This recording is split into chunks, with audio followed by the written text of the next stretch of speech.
Hello everyone, मैं रमन कुमार रजक स्वागत करता हूं आप सभी का अपने यूट्यूब चैनल पर। दोस्तों, आज की चर्चा का विषय है आईटी मॉडर्नाइजेशन प्रोजेक्ट से संबंधित आज की क्लास है।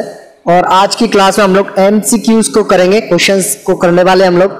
और आईटी मॉडर्नाइजेशन प्रोजेक्ट का जो टॉपिक है वो पीए के एग्जाम में और इससे ऊपर के जो भी एग्जाम है ग्रुप बी के, उनमें पूछा जाता है। और ये जो टॉपिक है वो पोस्टमैन और एमटीएस मेल गार्ड के लिए नहीं है। तो जो लोग इन एग्जाम की तैयारी कर रहे हैं वो इस वीडियो को ना देखें, उनके लिए ये वीडियो किसी काम की नहीं है। जो लोग पीएएसए और ग्रुप बी की तैयारी कर रहे हैं वो लोगों के लिए ये क्लास है, तो वो लोग ही इस क्लास को देखें।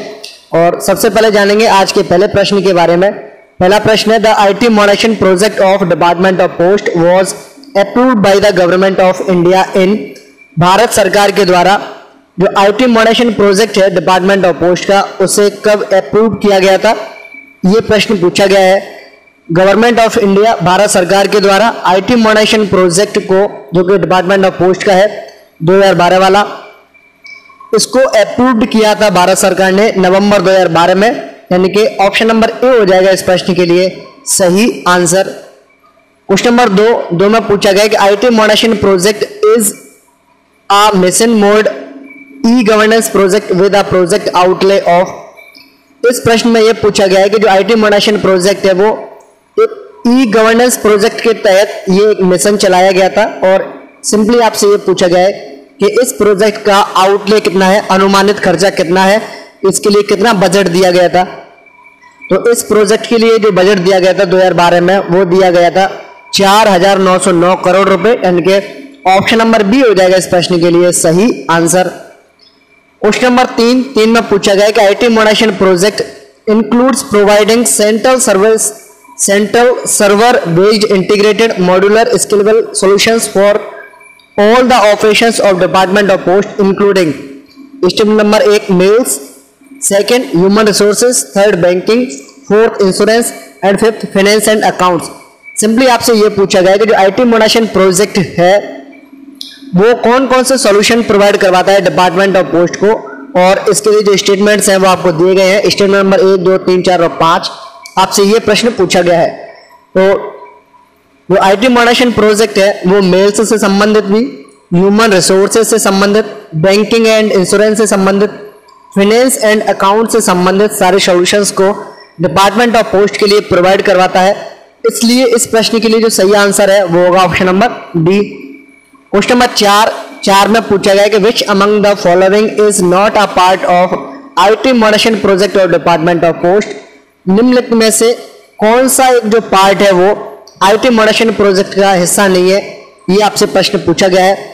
और ऑप्शंस दिए गए हैं आपको, डाटा सेंटर, ऑप्शन बी में है डीआरसी डिजास्टर रिकवरी सेंटर, तीसरा है providing solar powered and portable hand held computing device micro ATM compliant to all the branch post offices, और चौथा है providing automatic mail content detection system to RLO. तो आपसे प्रश्न ये पूछा गया था कि निम्नलिखित में से कौन सा आईटी मॉडर्नाइजेशन प्रोजेक्ट का हिस्सा नहीं है, is not a part of IT modernisation project. तो जो डीसी है, डाटा सेंटर जिसे हम लोग बोलते हैं, या डीआरसी जिसे डिजास्टर रिकवरी सेंटर जिसे हम लोग बोलते हैं, ये दोनों आईटी मॉडर्नाइजेशन प्रोजेक्ट के हिस्सा हैं। और इस प्रश्न में पूछा गया कि कौन सा हिस्सा नहीं है, तो ए और बी ऑप्शंस इसके आंसर नहीं हो सकते हैं। ऑप्शन नंबर सी में है कि जो पोर्टेबल हैंड हेल्ड डिवाइसेस हैं, कंप्यूटिंग डिवाइसेस जिसे हम लोग बोलते हैं, जैसे ब्रांच पोस्ट ऑफिस के लिए क्या प्रोवाइड किया गया था, दर्पण डिवाइसेस प्रोवाइड की गई थी, जिसे हम लोग आरआईसीटी डिवाइस भी कहते हैं, हैंड हेल्ड डिवाइसेस भी जिसे हम लोग बोलते हैं, वो प्रोवाइड करवाई गई थी। तो ऑप्शन नंबर सी भी नहीं हो सकता है। तो बचा कौन सा, ऑप्शन नंबर डी इसका आंसर होगा। कि ऑप्शन नंबर डी में है कि जो एएमसी थी, automatic mail content detection system था आरएलओ के लिए, वो आईटी मॉडर्नाइजेशन प्रोजेक्ट का हिस्सा नहीं है। तो करेक्ट आंसर होगा इस प्रश्न के लिए option number D. Question number 5 में पूछा गया कि under IT modernisation project post offices have been interconnected using which type of networks. IT modernisation project के तहत जो पोस्ट ऑफिसेस हैं, डाकघर हैं, वो किस प्रकार के नेटवर्क के साथ में इंटरकनेक्टेड है, यानी कि जो आपस में कनेक्टेड है, वो नेटवर्क कौन सा है, उसका नाम क्या है, वो पूछा गया है। तो जो डिपार्टमेंट ऑफ पोस्ट है या जो पोस्ट ऑफिसेज हैं, आईटी मॉडर्नाइजेशन प्रोजेक्ट के तहत वो वैन का मतलब है वाइड एरिया नेटवर्क के तहत इंटरकनेक्टेड होती हैं। और आपसे प्रश्न ये भी पूछा जा सकता है कि MAN का पूरा नाम क्या है, जिसका नाम है मेट्रोपॉलिटन एरिया नेटवर्क। उसके बाद में WLAN का पूरा नाम क्या है, वायरलेस लोकल एरिया नेटवर्क। तीसरा हमारा जो सही आंसर है वो है वाइड एरिया नेटवर्क, और इसका जो फुल फॉर्म है वो है WAN का फुल फॉर्म है वाइड एरिया नेटवर्क। और चौथा है PAN, जिसे हम लोग PAN के नाम से जानते हैं, पर्सनल एरिया नेटवर्क। तो प्रश्न के लिए सही आंसर होगा ऑप्शन नंबर C, करेक्ट टिक लगाएंगे आप लोग इस पे। और इसके साथ साथ जो फुल फॉर्म्स है इनको भी आप लोग याद रखेंगे।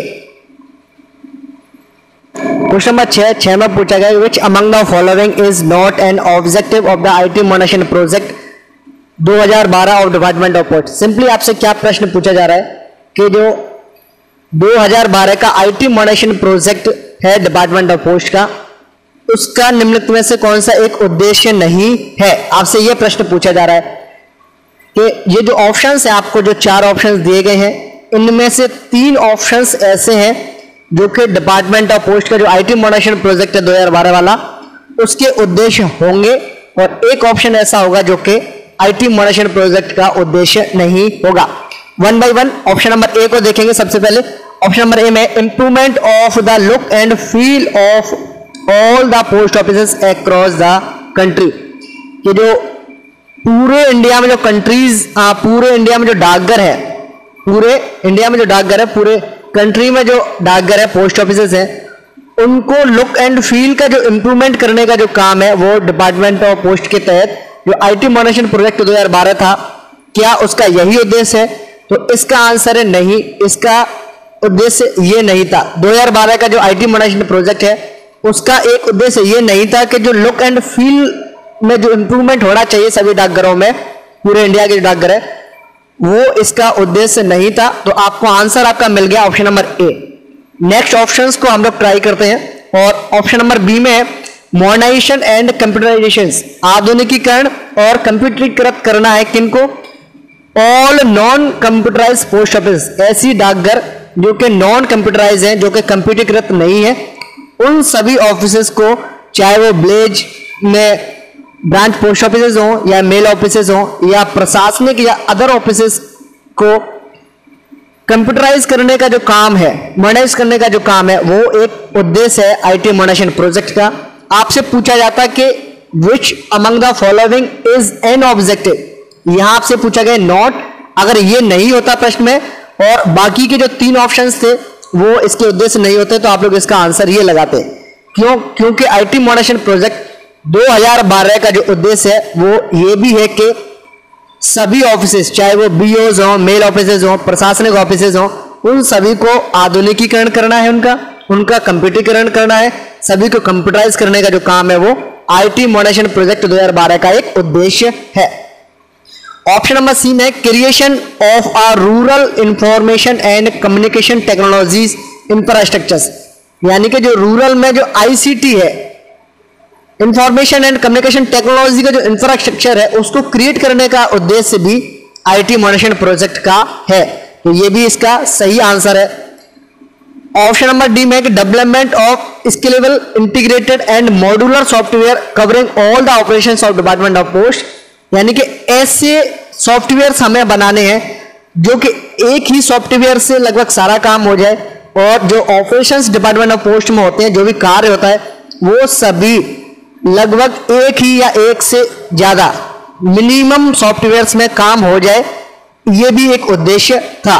और आपसे पूछा गया था क्या एक उद्देश्य नहीं है, तो आपको आंसर करना है ऑप्शन नंबर A। बाकी के जो 3 ऑप्शंस हैं वो IT मॉनेशन प्रोजेक्ट 2012 के उद्देश्य है।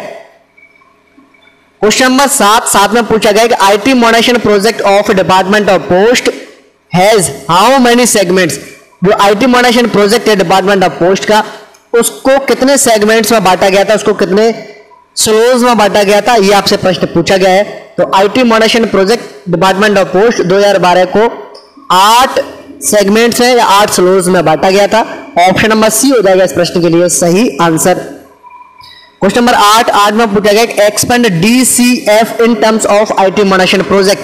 IT मॉनेशन प्रोजेक्ट के संबंध में DCF वर्ड का पूरा नाम क्या है? तो DCF का फुल फॉर्म की बात करें, DCF का पूरा नाम की बात करें या DCF को एक्सपेंड करने की बात करें तो IT मोनेशन प्रोजेक्ट के संदर्भ में इसका जो आंसर है वो है data centre facility. Option number C हो जाएगा इस प्रश्न के लिए सही आंसर। क्वेश्चन नंबर 9 में पूछा गया which among the following is और are not a segment of IT मोनेशन project. निम्नलिखित में से कौन सा एक या एक से ज्यादा IT मोनेशन प्रोजेक्ट के सेगमेंट नहीं है। स्टेटमेंट नंबर 1 में है प्रोजेक्ट एरो, सेकंड में है MNOP mail network optimisation project, तीसरा है MOH मेल ऑपरेशंस हार्डवेयर, चौथा है दर्पण, पांचवा है चेंज मैनेजमेंट जो शॉर्ट में CM बोलते हैं, और छठवा है RH रूरल हार्डवेयर। तो आपको यह बताना है कि निम्नलिखित में से ये जो सेगमेंट आपको जो स्टेटमेंट दिए गए थे 6 तक, इनमें से कौन से ऐसे सेगमेंट है एक या एक से ज्यादा जो कि IT मोनेशन प्रोजेक्ट के हिस्सा नहीं है। तो जो प्रोजेक्ट एरो है वो एक अलग से प्रोजेक्ट था, MNOP है वो भी एक अलग से प्रोजेक्ट था, और बाकी के जो प्रोजेक्ट हैं जैसे बाकी के जो सेगमेंट्स हैं जैसे कि mail network optimise mail operations hardware जिसे शॉर्ट में MOH बोलते हैं, दूसरा है दर्पण जिसे digital advancement of rural post office in a new India Darpan की फुल फॉर्म है, और उसके बाद में चेंज मैनेजमेंट, और नेक्स्ट है RH रूरल हार्डवेयर। तो पहला और दूसरा इन दोनों को छोड़ करके बाकी के जो स्टेटमेंट्स हैं वो IT मोनेशन प्रोजेक्ट के हिस्सा थे। प्रोजेक्ट एरो और MNOP mail network optimisation project ये दोनों एक अलग से प्रोजेक्ट थे, ये IT मोनेशन प्रोजेक्ट के सेगमेंट नहीं थे। तो 1 और 2 यानी कि ऑप्शन नंबर सी हो जाएगा इस प्रश्न के लिए सही आंसर। क्वेश्चन नंबर 10 में पूछा गया the primary data centre of department of post under IT मोनेशन project is located at. IT मोनेशन project के तहत जो प्राइमरी डाटा सेंटर है डिपार्टमेंट ऑफ पोस्ट का वो कहां पर स्थित है, आपसे यह प्रश्न पूछा गया है। तो जो प्राइमरी डाटा सेंटर है जिसे DC के नाम से भी हम लोग जानते हैं, डाटा सेंटर के नाम से भी जानते हैं, primary data centre department of post का वो कहां पर स्थित है, आपसे यह प्रश्न पूछा गया है, और वो स्थित है नवी मुंबई में स्थित है। ऑप्शन नंबर बी हो जाएगा इस प्रश्न के लिए सही आंसर। क्वेश्चन नंबर 11 में पूछा गया कि the primary data centre of department of post is operational from, यानी कि जो प्राइमरी डाटा सेंटर है डिपार्टमेंट ऑफ पोस्ट का वो कब से कार्य कर रहा है, वो कब से कार्यरत है, वो कब से प्रचालनरत है, ये आपसे प्रश्न पूछा गया है।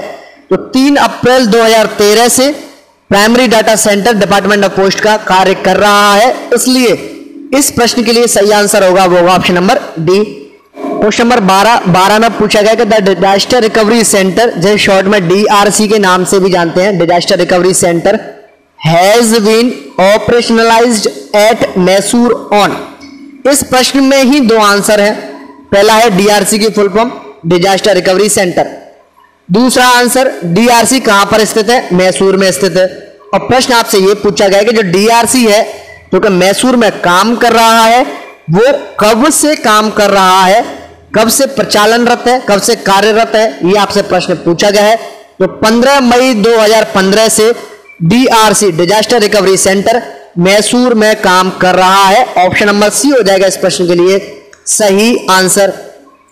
क्वेश्चन नंबर 13 में पूछा गया कि the disaster recovery centre of department of post is located eight. इस प्रश्न का आंसर हम लोग पहले ही जान चुके हैं कि DRC जो कि डिपार्टमेंट ऑफ पोस्ट का है वो कहां पर स्थित है।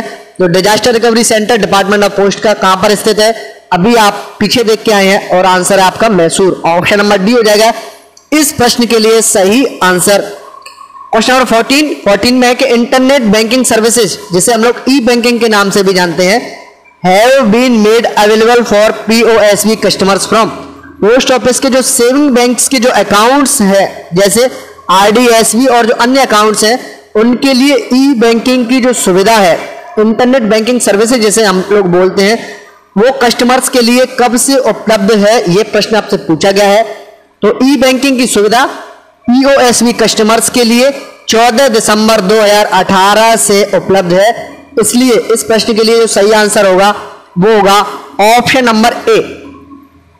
क्वेश्चन नंबर 15 में पूछा गया कि through the e-banking facility POSB account holders can make deposits into which among the following from their POSB saving accounts। जो ई बैंकिंग की जो फैसिलिटी है पीओएसबी अकाउंट होल्डर्स के लिए, जिसमें वो डिपॉजिट कर सकते हैं अपने कौन कौन से अकाउंट्स में, पीओएसबी अकाउंट्स में। तो आपसे ये पूछा गया है कि वो कौन कौन से पीओएसबी अकाउंट्स हैं जिनमें ई बैंकिंग फैसिलिटी को यूज करते हुए कोई भी कस्टमर डिपॉजिट्स कर सकता है। प्रश्न को फिर से रिपीट करता हूं कि जो पीओएसबी के जो स्कीम्स है, पीओएसबी जो स्कीम है उसके अंतर्गत आने वाले जो अकाउंट्स हैं उनमें से किन अकाउंट्स में ई बैंकिंग फैसिलिटी को यूज करते हुए कोई भी कस्टमर्स डिपॉजिट्स कर सकता है। और पहला स्टेटमेंट आरडी, दूसरा पीपीएफ अकाउंट, तीसरा टीडी अकाउंट, चौथा एसएसवाई सुकन्या समृद्धि योजना या अकाउंट्स। तो इनमें से किस स्कीम में पीओएसबी के जो अकाउंट होल्डर्स हैं वो ई बैंकिंग फैसिलिटीज को यूज करते हुए अपना पैसा जमा कर सकते हैं, आपसे यह प्रश्न पूछा गया है। और इस प्रश्न के लिए जो सही आंसर होगा वो है, एक तो पीपीएफ अकाउंट है, दूसरा है सुकन्या एसएसए सुकन्या समृद्धि अकाउंट्स में कोई भी कस्टमर ई बैंकिंग फैसिलिटीज को यूज करते हुए अपने पैसे डिपॉजिट्स कर सकता है। यानी कि only second and fourth option number C हो जाएगा इस प्रश्न के लिए सही आंसर। क्वेश्चन नंबर 16 में पूछा गया mobile banking facility has been offered to POSB customers with effect from. अगर आपको शॉर्ट में ये शब्द लिखे हुए मिलते हैं WEF, इसका मतलब है विद इफेक्ट फ्रॉम, और इसका हिंदी में अर्थ होता है कब से प्रभावी है। यानी कि कब से वो कोई भी स्कीम हो या कोई भी सुविधा हो, कोई भी सर्विस हो, कोई भी प्रोडक्ट हो, वो कब से उपलब्ध है या कोई भी चीज कब से कार्य कर रही है, इसका मतलब भी यही होता है विद इफेक्ट फ्रॉम, जिसको शॉर्ट में WEF बोलते हैं। कई बार आपको रुपीज के सामने INR लिखा हुआ मिलता है, जिसका पूरा नाम क्या है, फुल फॉर्म है इंडियन रुपीज। तो आप लोग इन वर्ड्स को याद रखेंगे। और नेक्स्ट प्रश्न आपसे यह पूछा गया था कि मोबाइल बैंकिंग फैसिलिटीज कब से ऑफर्ड की जा रही है पीओएसबी कस्टमर्स के लिए। जो पीओएसबी के जो कस्टमर्स हैं, ग्राहक हैं, उनके लिए मोबाइल बैंकिंग सुविधा कब से उपलब्ध है। तो इस प्रश्न के लिए सही आंसर है वो है 15 अक्टूबर 2019। 15 अक्टूबर 2019 से सभी पीओएसबी कस्टमर्स के लिए मोबाइल बैंकिंग फैसिलिटीज उपलब्ध है। क्वेश्चन नंबर 17 में पूछा गया कि postal life insurance PLI services are provided through. PLI की जो सर्विसेज हैं, पोस्टल लाइफ इंश्योरेंस की जो सर्विसेज हैं, वो किन के द्वारा प्रोवाइड करवाई जा रही है। Option number A core system integrator, option number B Darpan digital advancement of a rural post office for a new India, और option number C core insurance solution.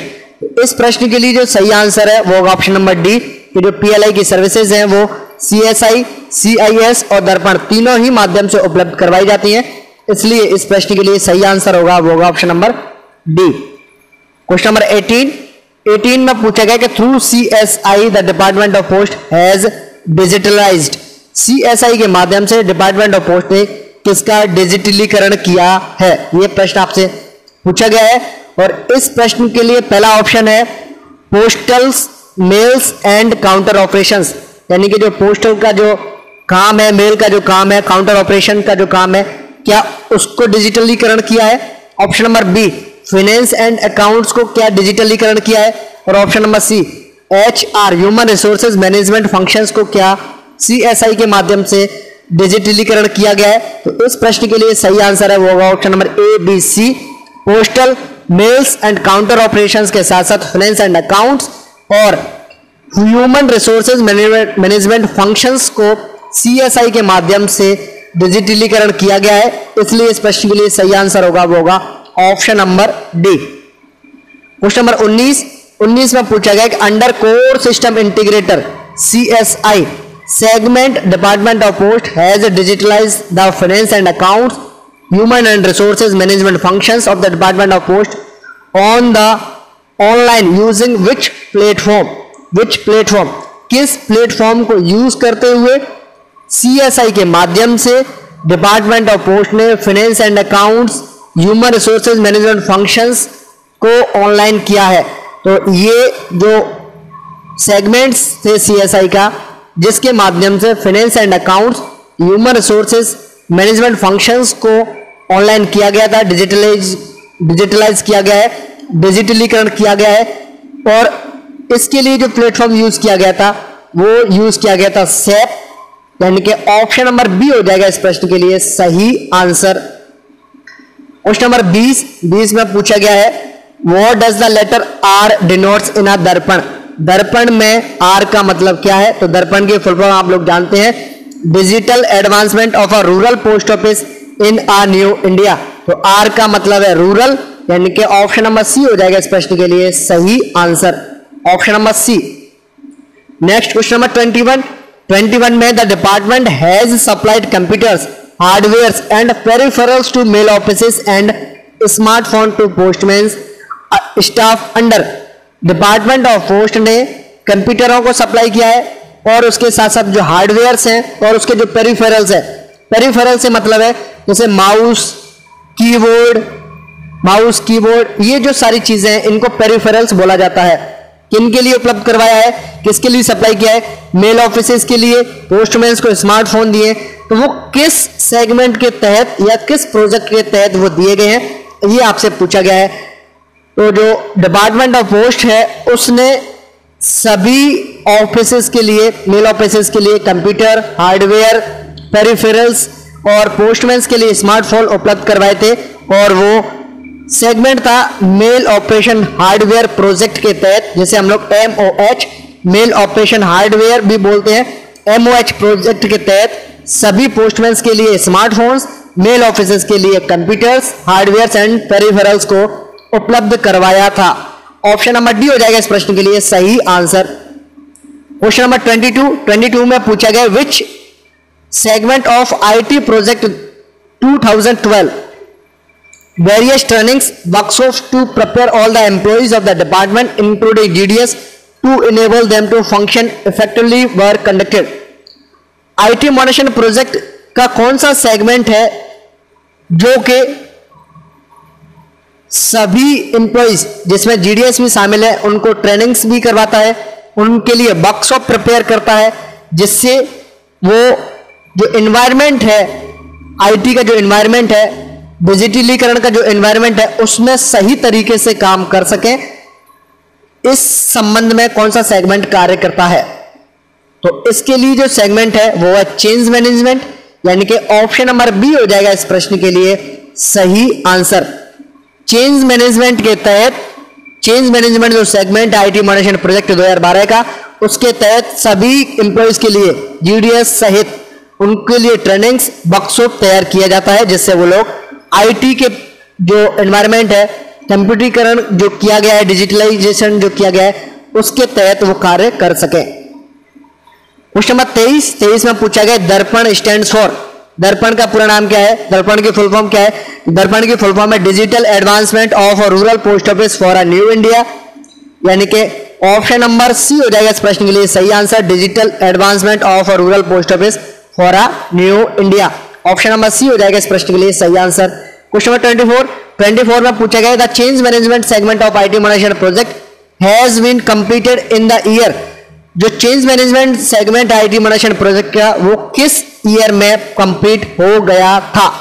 तो जो IT मॉडरेशन प्रोजेक्ट का चेंज मैनेजमेंट का जो segment है वो complete हो गया था 2015 में, यानी कि ऑप्शन नंबर डी हो जाएगा इस प्रश्न के लिए सही आंसर।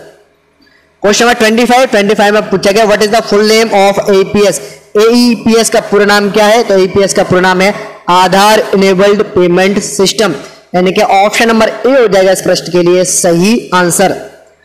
और इसी के साथ इस वीडियो को करता हूं मैं एंड। ये है अंत इस वीडियो का। धन्यवाद।